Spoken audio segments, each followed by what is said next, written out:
let me dive in right now and introduce both of my esteemed guests, my dear friend, Subdeacon Daniel, Oriental Orthodox historian, and of course, my guest, Dr. Gabriel Reynolds, who does not need any introduction, always incredibly humble, but I introduce him as, in my humble opinion, the top Islamic scholar when it comes to Islam and Christianity.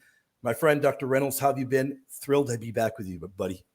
Thank you. I'm really glad to be here. Grateful for your generous and a little bit excessive, but still greatly appreciated praise. Thank you. We truly do mean it, and I know Subdeacon does as well. We're just so blessed with your presence today, and I do want to kind of, kick it off. I'll hand the reins over to Subdeacon, and we'll go back and forth. But before we even dive in, right now we're going through Holy Week. Indeed, my dear friend Oriental Orthodox Subdeacon Daniel just began Lent. We are at the tail end of it, if you are Catholic, and celebrating the bodily resurrection of our Lord this upcoming Sunday, Pascha, Easter, depending on what part of the world you're from.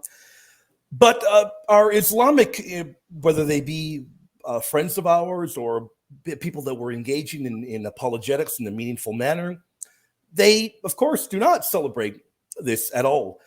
Dr. Reynolds, is there any idea of any kind of a resurrection within Islam of Christ, or any kind of a resurrection? Can you maybe talk about that a little bit?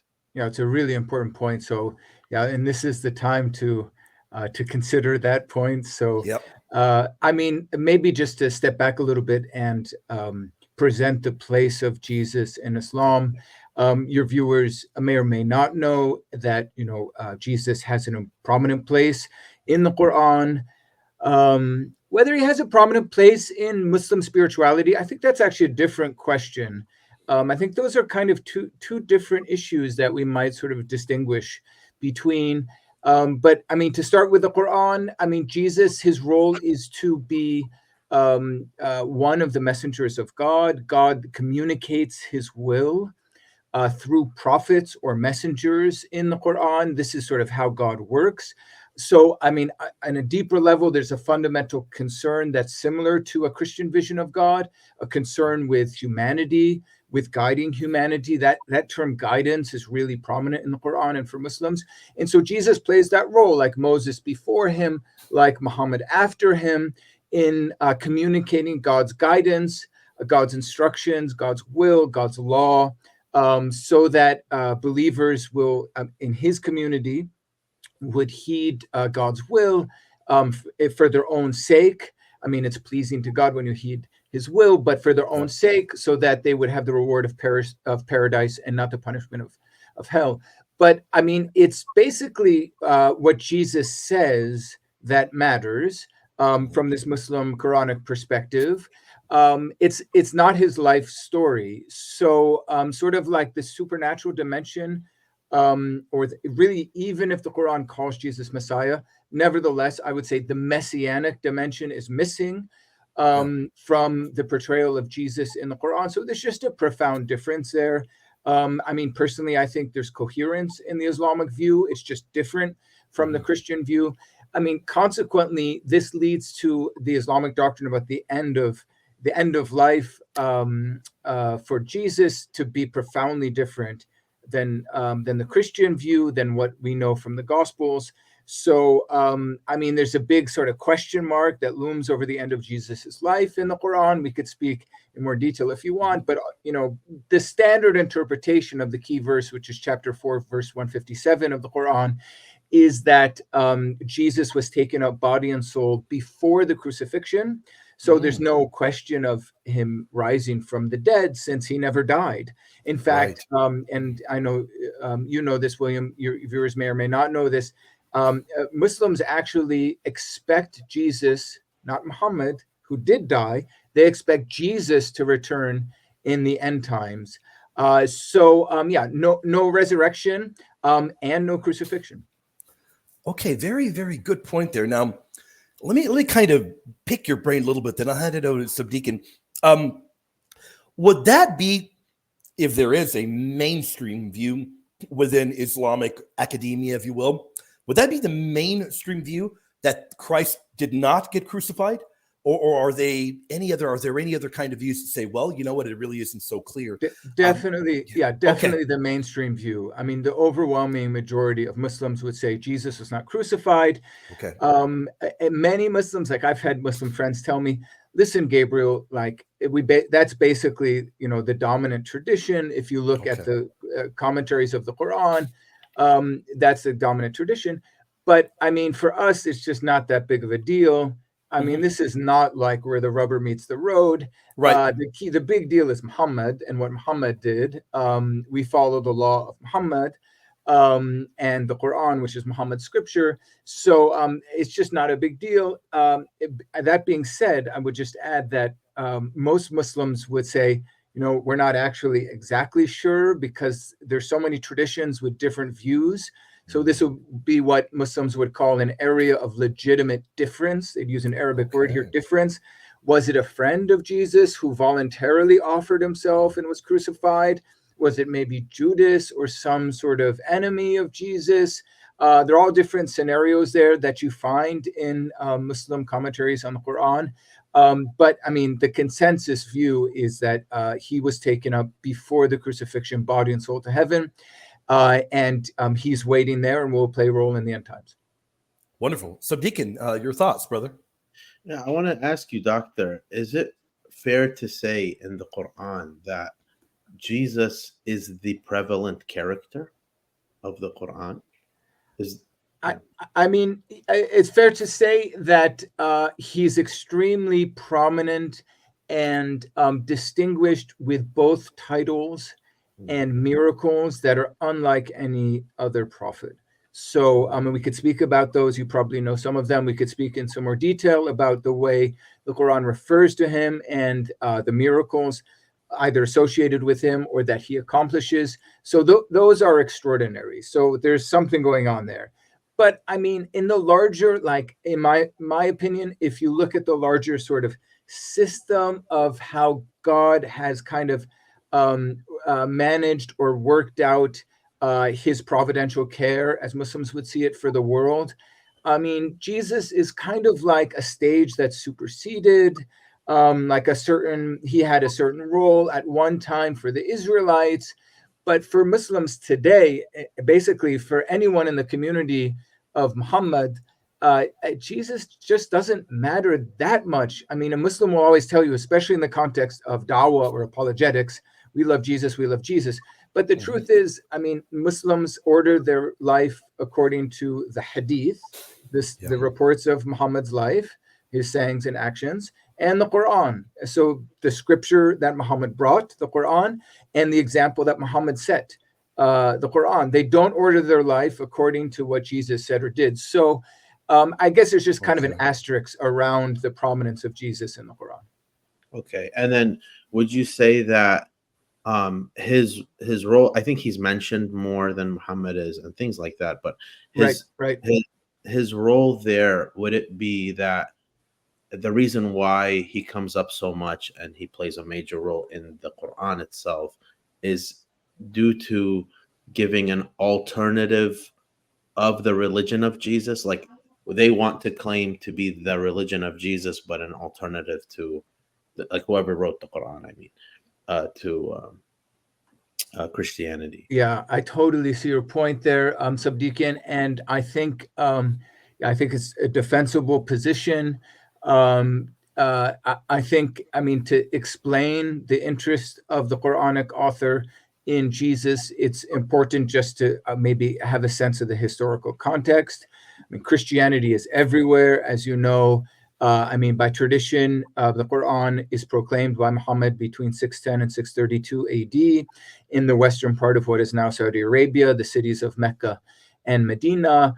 And I mean, from what we know historically, I mean, at least we can say that the general context is sort of awash in Christianity in every direction.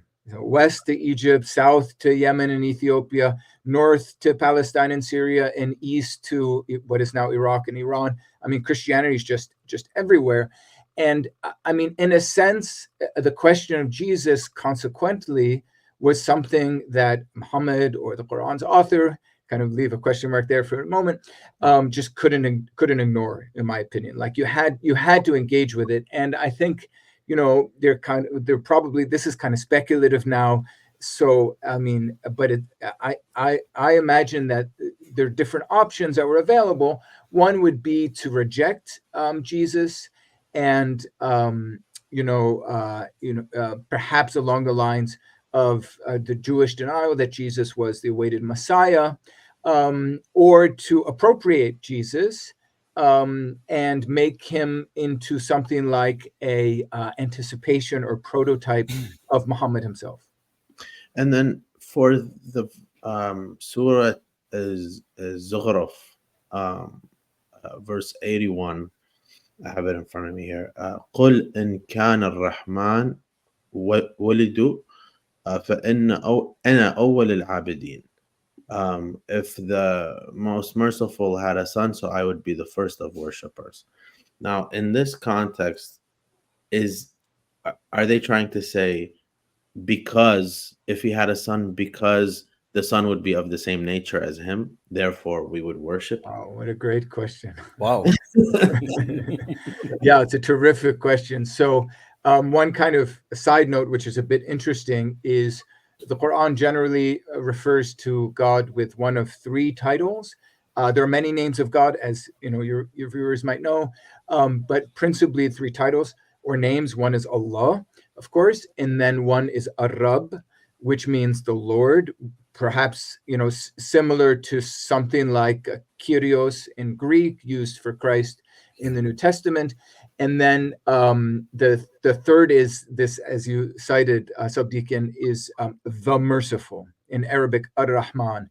That is probably coming straight out of South Arabia, where for whatever reason, and there are people better qualified than me to explain the historical development of this title, but that was the name used in South Arabia. So what is today the southern part of Saudi Arabia and more or less all of Yemen, that was the name that monotheists used for God. So they didn't use some sort of form of like Elohim or Syriac Allah. They used Ar-Rahman in different forms.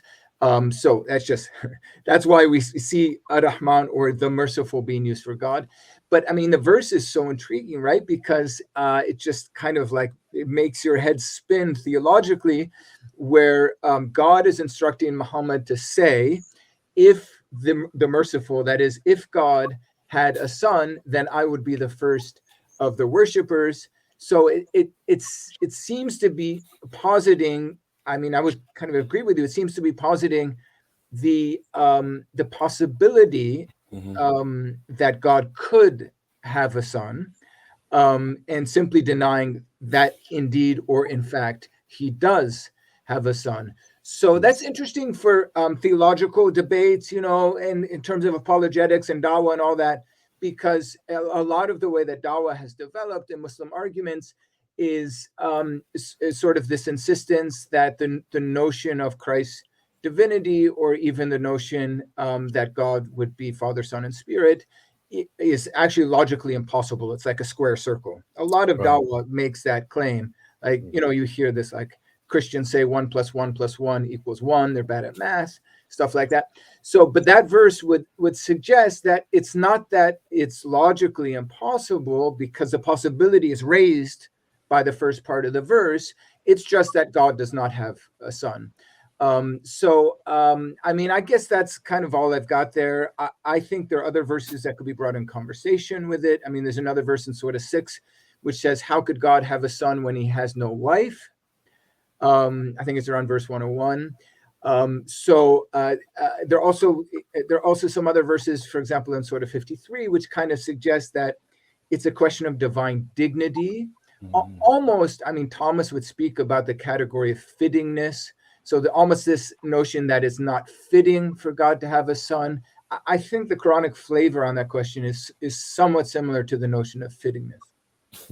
Thank you so much, Doctor. That's fantastic. Very, very good information there, Dr. Reynolds and Subdeacon. Dr. Reynolds, one thing that I wonder, you're very well aware of what the Islamic academic response could or would be. As I recall having a dialogue a few years back with Dr. Shabir Ali. You know who he is. He's a very popular name in Islamic apologetics. And of course, dialoguing with him, and we know very well that the individuals that we hold near and dear to our hearts, we call them early church fathers.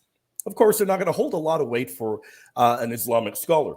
But when I brought up a number of these early church fathers in my dialogue with Dr. Shabir Ali, when talking about the crucifixion of Christ, well, of course, he didn't really hold them to any kind of high esteem, but I which is understandable in their worldview. But I wonder, Dr. Reynolds, because I then did turn it around on him and posit the question, to which I don't think I got an adequate response. What do we do then when we look at the historical record of the enemies of the faith, not those that were any church fathers or any friends? I'm talking about pagan writers and what have you that, of course, do not present a positive case for Christianity, but present a positive case for the crucifixion as a historical event. Yes. To me, that seems like a little bit of a tough thing to get around within the Islamic world. What would you say to that? Yeah, maybe even Josephus. Is that right, William? That's Josephus correct. mention the crucifixion? Josephus does. And in fact, I'm trying to remember. No, you know what? I don't think he mentions the crucifixion. He mentions Christ, though. And the top Josephus scholar in the world does believe that entrance in the Josephus canon is a legitimate one. Because it's very contested what is authentic Josephus and what is not. Yes, very, very contested. Yeah. I am thinking of, we've got Tacitus, who does mention it. Okay. Yeah, that's the one I was thinking of. Okay, so that's a pretty, not only Tacitus, we have Lucian of Samosata as well. So maybe another pagan. Yeah, another pagan. So I mean, there's a case to be made that that just in terms of historical method, that the early body of literature on Jesus is pretty substantial, and chronologically is pretty close to his life. I mean, Muslims will point out, already in the Gospels, you have differences, different perspectives, different accounts. So that's true. But in terms of sort of the body of evidence, there's a lot to work with, as a lot of great scholars have noted. And in a sense, that's what fuels the entire historical Jesus industry or engine, right? Is the fact that there's a lot to work with. I mean, already the Gospels are really significant because they're not like hymns or liturgical texts. They're accounts of the life, death, and resurrection of Christ, often very granular accounts. So there's a lot to work with. And I sort of appreciate the coherence of the Muslim claim that, well, the Quran comes from God. The Hadith sort of indirectly come from God because God protected Muhammad from any error. And therefore, we trust the Quran and the Hadith on these sorts of things. So, I mean, theologically, you can see the logic or the coherence of those claims. Like a Syrian scholar from the early 20th century, Rashid Ridda, where he's counseling a Muslim guy who wrote into his newspaper, which is known as El Manar. And the Muslim guy's like, oh, Christians cite this and that and stuff. And Rashid Ridda, he cites a saying of the Prophet Muhammad, which says, when they present proofs, neither believe them nor disbelieve them. And Rashid Ridda goes on to comment, he's like, well, the reason why Muhammad said that is because, like, we have no independent criterion by which to judge if a Jew or a Christian starts citing stuff from their scriptures. Like, we're sort of kind of, off balance there. We don't know how to, what's sort of the independent witness that would allow us to assess their, so like, it's kind of a way of saying, like, don't pay too much attention to them. Yeah. But I mean, if we sort of shift our perspective or disposition in considering the question of what can we know about Jesus to a historian, I mean, a report coming from the 7th century 600 years later, it's just going to be less interesting. No doubt. I mean, we don't look to 7th century Christian figures. Gosh, I don't know when the Venerable Bede lived. I wish I did, but let's imagine the Venerable Bede. Historical Jesus scholars don't go to the Venerable Bede, who is this English theologian from sometime around the 7th century. I don't know exactly when, and say, oh, this is really going to help us add a new independent witness to what Matthew, Mark, Luke, and John say. So, I mean, as a historian, and very often these kind of interreligious debates, you have to set theology aside. There's a question mark there. Great that you bring up the Venerable I kind of avoided your question. No. That was about the opponents. I just to say, I mean, generally that that it's important to look at the full body of literature. No, I think you gave a great point there. No, Dr. Reynolds. I think that was a great point by bringing up the Venerable Bede, who, you're right. If I'm correct, wrote late 7th century, died around the close to the middle of the 8th. He died around 730. I was just over there at his tomb in England. Wow. I was just over there venerating his tomb in England. In fact, I was in England for a little while. I didn't plan to go and venerate his tomb. The idea came up from a priest who I was visiting. He said, well, hey, you're in England. You got to go visit the Venerable Bede's tomb, right? I said, well, I don't have it on my calendar, but I'm going to put it there. I will put it there now. But great. Dr. Reynolds, that's a good point there. I think as a Catholic apologist, or even anybody doing the historical research, you make a really good point. You're not going to go to the Venerable Bede for early historical record in the life of Christ. I think you would go to early documentation. And I think that even if you look at the letters of Paul and the gospel stories, even if you look at them as merely accounts written by men, you do have the recorded accounts of the death of Christ, crucifixion. Now, of course, we haven't even gotten to the talk about the resurrection yet. So I think you have that early on. And I think we're at least able to have a robust dialogue on that particular issue, whether or not that is historical. But in terms of having a robust dialogue, do these dialogues, are they prevalent within the Islamic Christian academic world, if you will, or are the issues really elsewhere, or do they come up often? Yeah, I would say that's a great question. I would say that I mean, for me personally, just Gabriel Reynolds, mega scholar.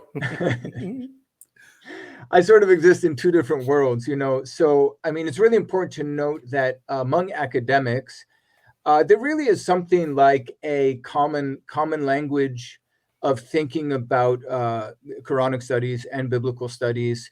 It's pretty exciting, actually, that there's just terrific collaboration taking place, between people who are Muslim, people who are Christian, and people who are secular.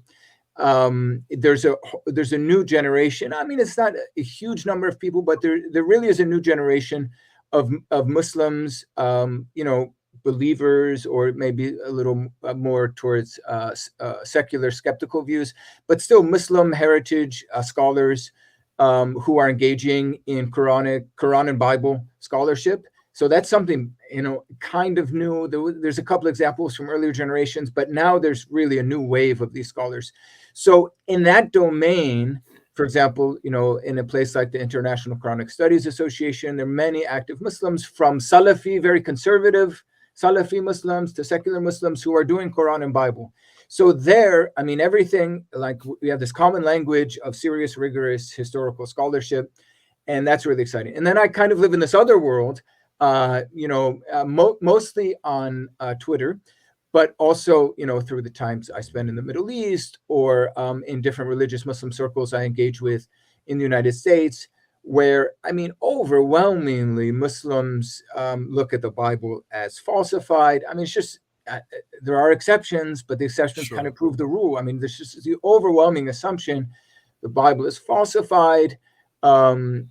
Christians are not cannot be considered to be faithful believers.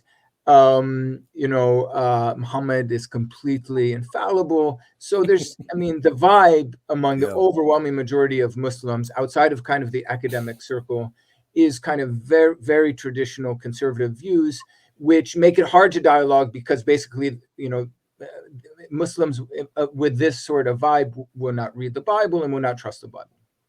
And that is why the work that you're doing is so vitally important to bridge that kind of a gap, because I have been quite aware of that gap as well, where some of the people you encounter online are repeating the very popular kind of arguments against the Bible without ever even picking up a Bible and reading the Bible. Yeah. So it may be, for example, the Gospel of Barnabas.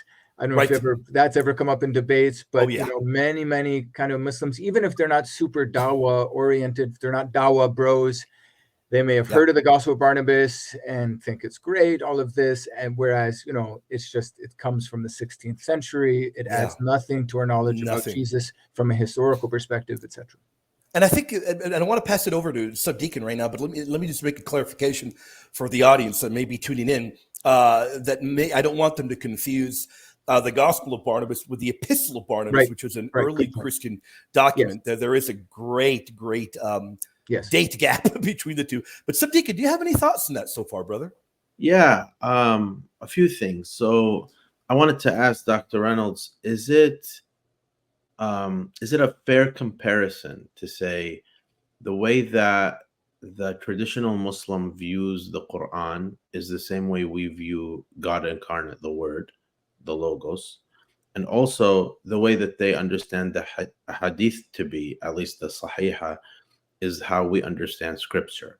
Is that a good way of kind of contrast comparison? Right.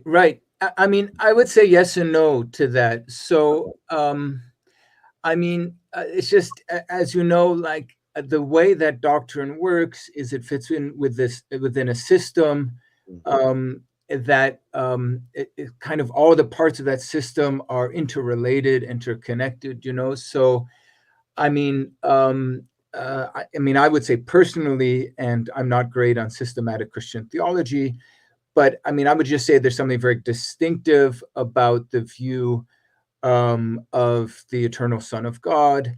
You know, it necessarily has to be understood in the context of the Trinity. And they're very distinctive Christian ways of seeing the beauty of the doctrine of the Trinity, what that says about God's nature as love and relationship. Obviously, it's connected to the particular nature of the incarnation. But I mean, I think it's generally it's nevertheless a really good starting point for dialogue. I think it's helpful for you know, for both Christians and Muslims to see that in Islam too, doctrine of God is not just natural religion or natural theology. It comes from revelation, right? So the reason why Muslims say that most Muslims say the Quran is uncreated, is because they understand the Quran as teaching them that it is uncreated. The Quran speaks about, you know, the preserved tablet, the mother of the book, something coming down from heaven. So their vision of God and God's speech also is fundamentally a product not of rational philosophical thinking, but of revelation. I mean, that's actually a really big point, because I think actually a caricature and a kind of a trap of Muslim-Christian dialogue is this assumption that some people have that Christianity has dogmas, mysteries about God, but Islam, it's just this simple idea that God is one. But actually, Islamic teaching also comes from divine revelation. Muslims also speak of mysteries. They don't use that word. They use a different expression of God. So, yeah, and the Hadith and the Gospels, there I would probably say there's a bigger difference on that count. I don't want to go on forever and bore everyone. A lot could be said, but I would say there's a bigger difference there. Okay. And then I think in there's also the same surah, Zukhruf. There's a verse where it's saying it implies something about Jesus knowing the hour. Yeah, I think verse 61 here. He will be knowledge of the hour, or be assigned knowledge of the hour. And then it's ironic because we have, as you guys know, the gospel accounts where it says, no one nor the Son of Man knows, only the Father alone. And it's kind of ironic that they would have him have a higher position. Right. That context, right? And is it in somewhere in some in a canonical, like authoritative Islamic belief that when Judgment Day happens, Jesus, the Son of Mary, will be the judge? Or is that something that we hear? Not that he will be the judge. So, but that verse is really key, Subdeacon, in informing Islamic eschatology. So basically, or maybe better than eschatology, because it's not really about judgment and paradise and hell. It's more about the end times. So maybe apocalypticism. Because that it's actually a little bit obscure, that verse, if anyone wants to check it out more closely, because we just have the pronoun there.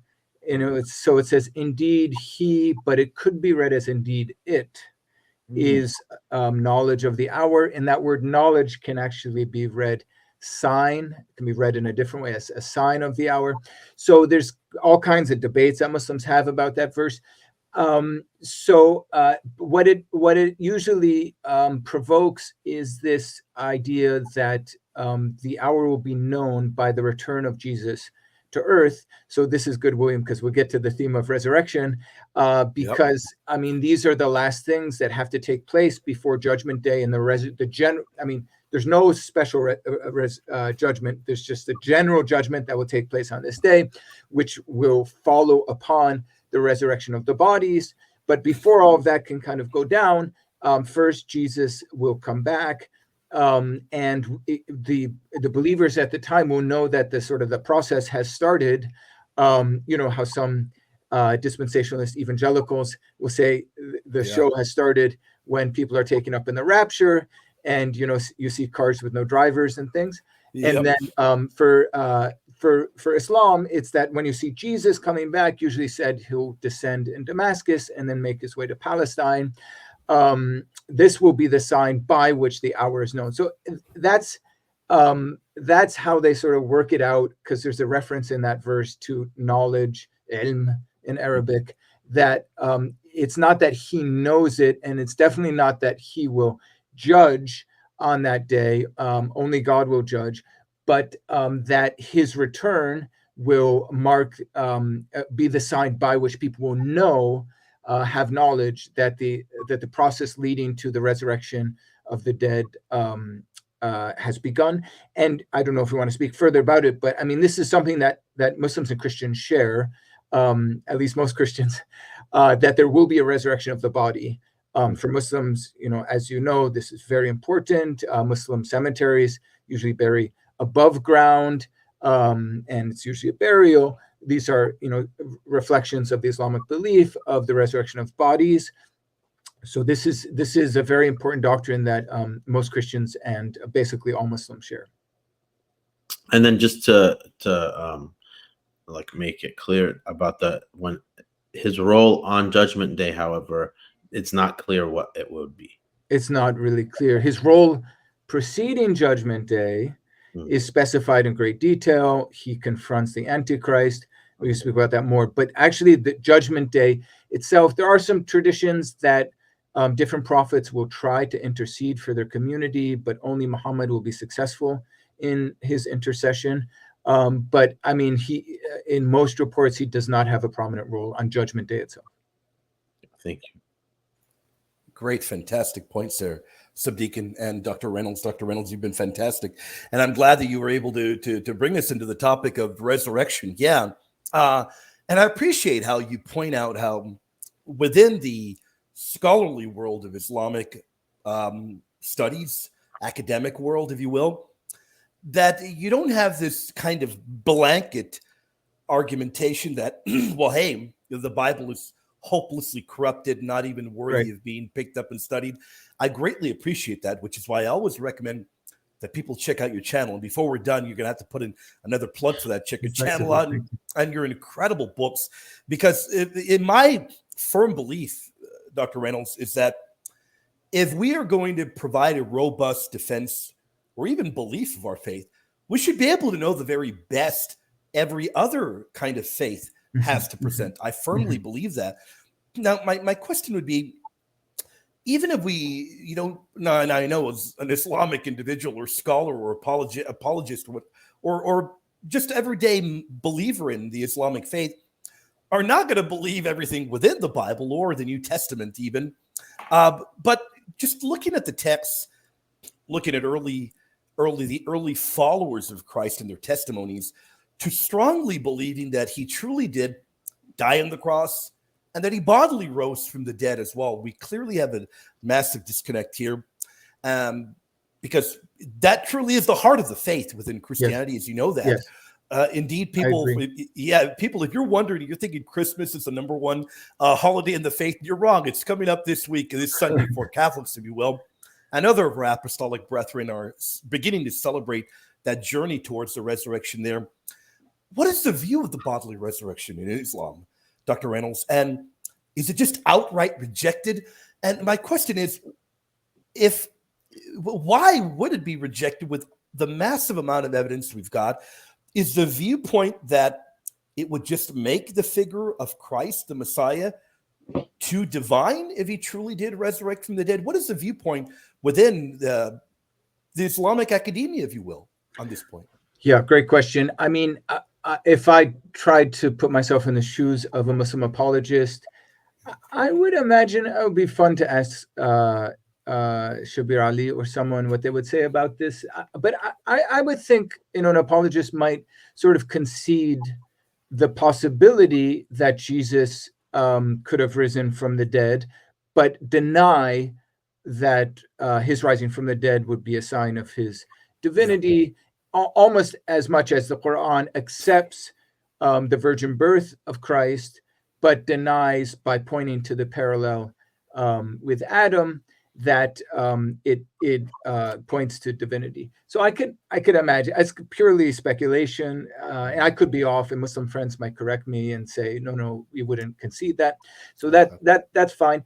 I mean, I suppose really the best way to address the question is just to point out how fundamentally different the whole, I mean, Christians would say salvation history, Muslims wouldn't use that term, but the whole sort of mechanics by which God works out his, for Muslims, guidance, for Christians, saving plan, or divine economy, for his creation. I mean, under Islam, God works through guidance principally, and there is, it is held dear for Muslims that God is basically transcendent, in the sense that, like a Muslim reverence and veneration and adoration of God is fueled by this conviction of his majesty. I mean, as you know, William, the language in the Quran praising God, is very sort of colorful and intense.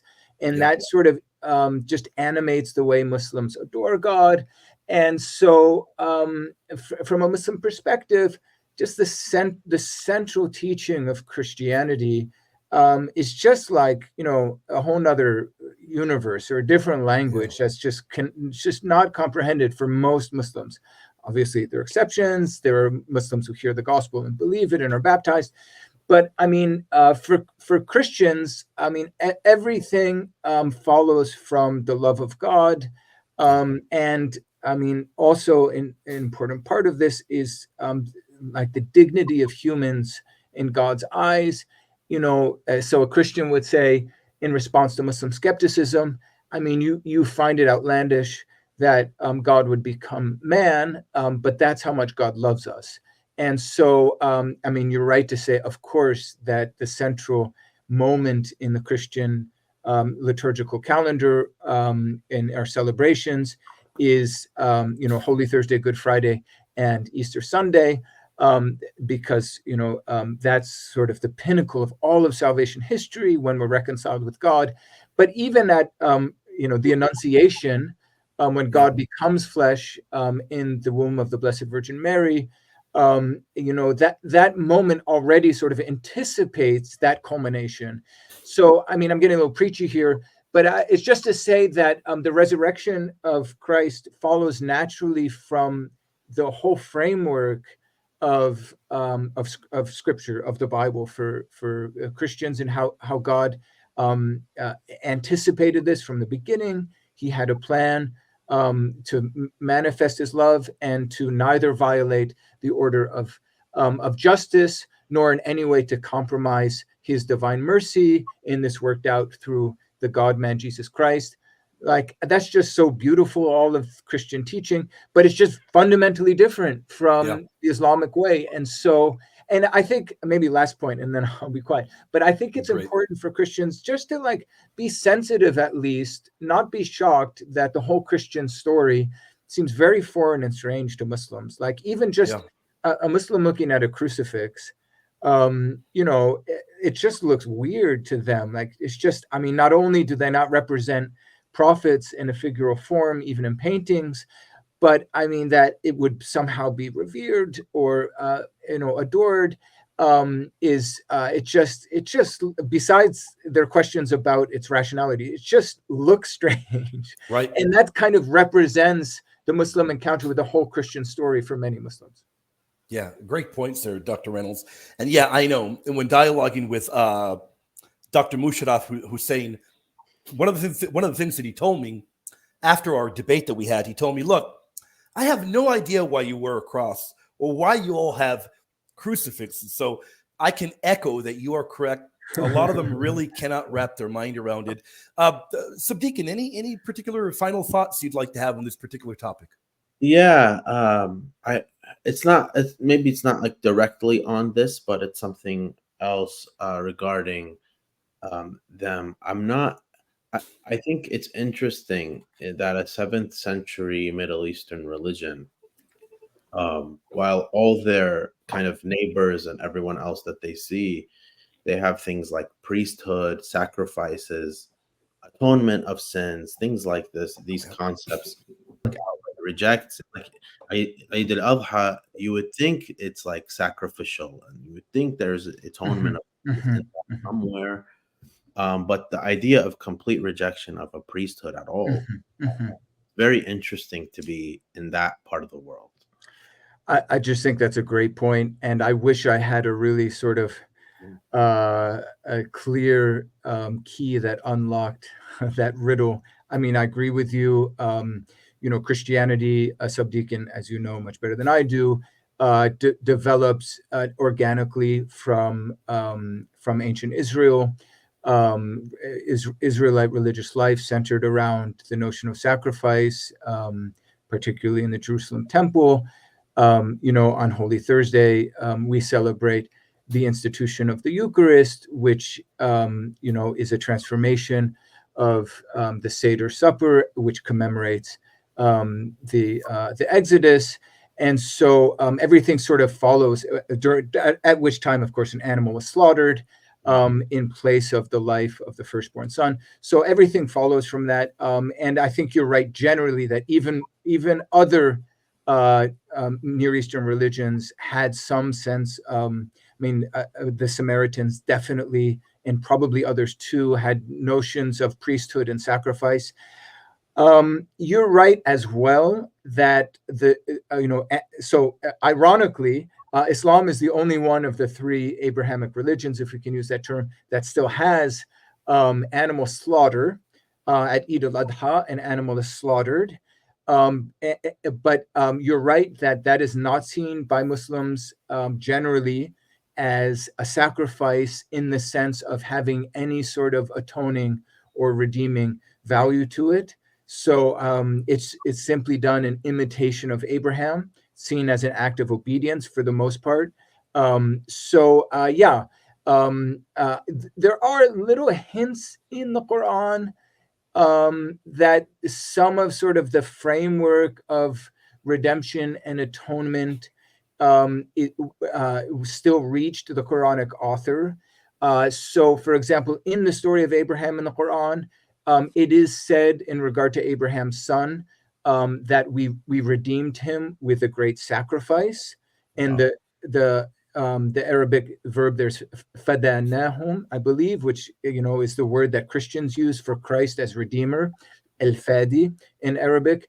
So there's the Quran uses this term kafara, which sounds like kufar, but here it's used something totally different. It refers to an atonement. So there are actions which can in some way atone. And I even read recently a hadith, this is not Quran now, but a hadith which comforted Muslims by saying that every Muslim who goes through any suffering, his suffering will act as a kafara, as an atonement for his sins. Wow. So that doesn't involve animal sacrifice, of course, but the notion of atonement, redemption, that some sort of either willing acceptance of suffering or some sort of ritual action could have atonement. It's there, but I agree. It's much more low key. And I think it's sort of a history of religion's question that still needs research. Okay. Thank you so much, Doctor. Dr. Reynolds, we want to thank you so much for your time today. You've been great and you've been incredible. And I've thought of many more possible shows in the future, God willing, to pick your brain on. You've been great. We have been incredibly edified by you joining us. Before we wrap up, I'd love to give you as much time as you'd like to talk about what you may be working on, if you'd like to, and put in a plug for that incredible YouTube page that I want to say is incredibly unique. There's none other like it. You maybe talk a little bit about your page and anything you may be working on, brother. The floor is yours right now. Thank you so much, William. Very briefly, my YouTube channel is called Exploring the Quran and the Bible. The long form interviews get pretty nerdy, so it's a forewarning. We also have different shorts and also a sort of introductory course on the Quran on the YouTube channel. So that might be interesting to folks. And then one other channel that I would recommend, it's not mine, but some folks at Notre Dame where I teach have worked on it, is called Reasons for Our Hope. This gives short form, mostly 3-minute videos introducing key questions of Muslim-Christian relations. My friend, thank you very much for your time. We both look forward to having you back on again. Happy Holy Week. Happy upcoming Easter, brother. God bless you. We'll be talking to you again soon. Thank you, my friend. Thank you so much, William. Thank you, Subdeacon. Thank you.